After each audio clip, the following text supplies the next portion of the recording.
Өнгөрсөн жил гэхэд зөвхөн сурагчд бол 376 сурагч алхаж явж байгаа зам тээврийн осолд өртсөн байна. Тэгэхээр бүгдээрээ сургуулийн орчин ээлтэй болгох, сургууль хүрэх замыг аюулгүй болгох ийм ажил бидний өмнө байгаа. Тийм ч учраас энэ сургууль хүрэх зам төслийг хэрэгжүүлж эхлэх шийдвэр гаргаж байна.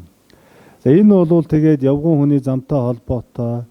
За энэ хөгжсөн орнуудын хүүхдийн сургуулийн орчингуудын стандартуудыг бид нар Улаанбаатар хотод байгаа сургуулиуд дээр бий болгохтой холбоотой юм чухал ажиллаа.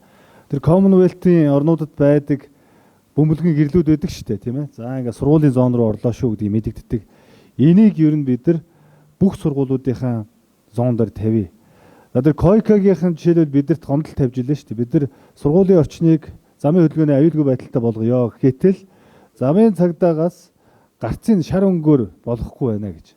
Тэжээд ямар шар өнгө болголоо гэдэг тэр чинь аюулгүй байдлыг бүрдүүлэх гэж байгаа шүү дээ. За хүүхдийн аюулгүй орчин гэдэг бол адаглаад алхахад тухтай явган замтай, маш сайн гэрлэн дохиотой, машины хурд сааруулагчтай. Нөгөө талаасаа сургуулийн орчинд аваагаар осол гаргасан, дээрээс нь хурд хэтрүүлсэн жолоочны торгуул дээр анхаарах шаардлагатай.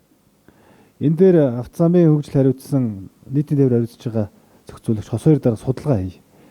За ингээд хүүхдүүдэд ямар ч байсан нэг сургуулийнхаа орчинд аюулгүй байх орчныг одоо бүгдээрээ бүрдүүлж ажиллая. Бэлтгэл ажил 26 оны намар явна. 27 онд бүтэн төсөвдөр суулгаж энэ ажил эхэлнэ гэж ингэж ойлгоорой.